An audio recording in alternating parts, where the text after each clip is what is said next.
السلام عليكم ورحمة الله وبركاته. اليوم هو الاحتفال بعيد المولد النبوي، ذكرى المولد النبوي الشريف. والمسجد الإبراهيمي مفتوح جميعا، كل أروقته أمام المصلين المسلمين. ونحن ندخل من الباب الخلفي. في الأيام العادية ممنوع للمسلمين أن يدخلوا هذا الباب.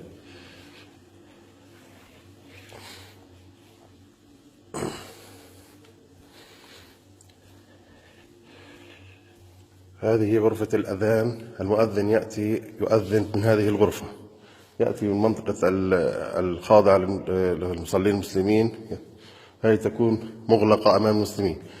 يدخل المؤذن من الباب هذا الأمام ويأتي ليؤذن هنا.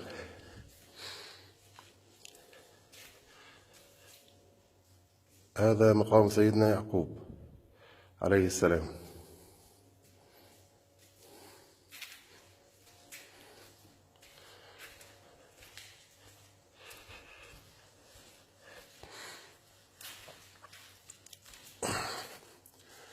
هذا مقام سيدنا يوسف عليه السلام.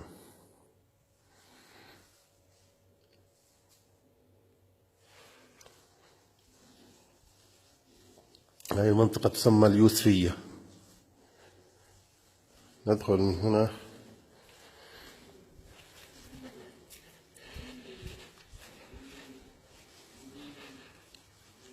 هذا المكان أيضا يكون مع الإسرائيليين في الأيام العادية. اليوم مفتوح جميعا أمام المسلمين.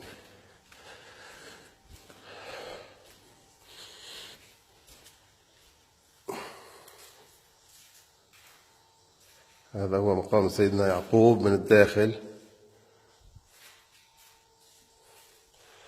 وهذا مقام سيدتنا زوجة سيدنا يعقوب لائقة عليها السلام.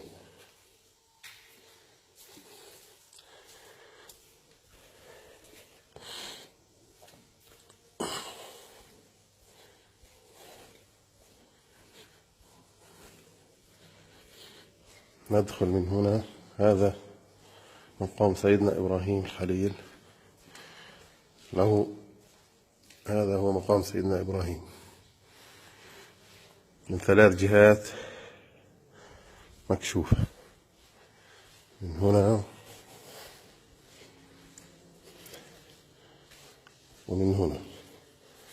هذا هو مقام سيدنا إبراهيم الخليل عليه السلام. وهذا مقام سيدتنا سارة زوجة سيدنا إبراهيم عليه السلام من المنطقة الداخلية.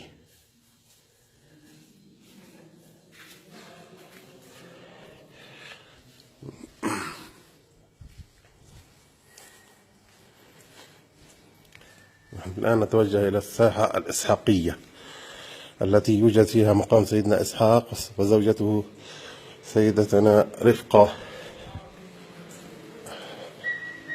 هذا هو مقام سيدتنا سارة.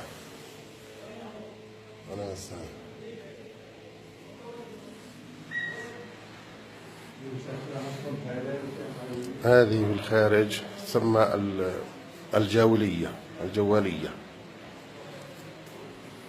ندخل إلى الإسحاقية من هنا.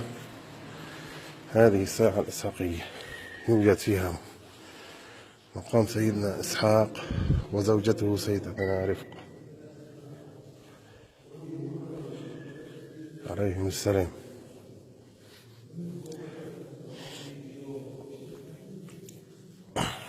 كل المسجد الإبراهيمي مفتوح أمام المصلين المسلمين. هذا هو الغار الشريف. هذا هو الغار الشريف. هذه الفتحة يوجد ضوء في الأسفل عند المغارة التي يوجد فيها قبور الأنبياء. تفتح من هنا ويوجد إضاءة داخلية.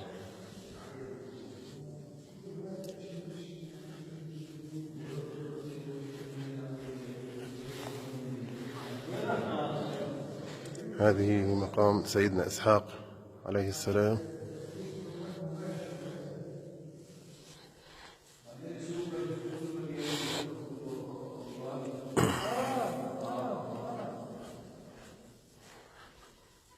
وهذا مقام سيدتنا رفقة عليها السلام.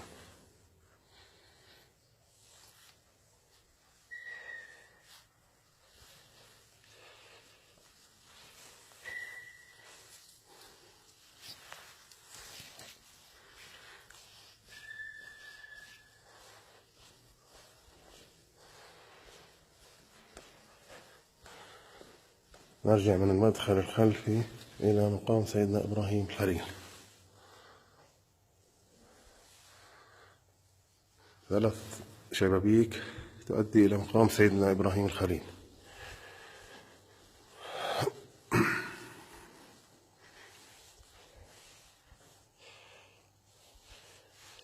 هذه منطقة التي دخلنا منها في الأول هي اليوسفية.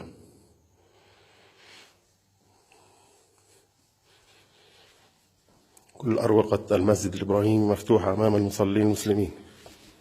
اليوم الاحتفال بعيد ذكرى المولد النبوي الشريف.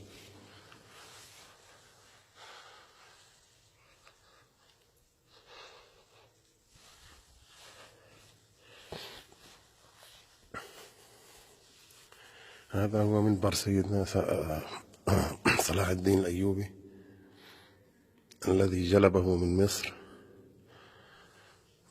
ولا يوجد فيه مسمار واحد، كله خشب من الخشب، مركب طريقة فنية رائعة.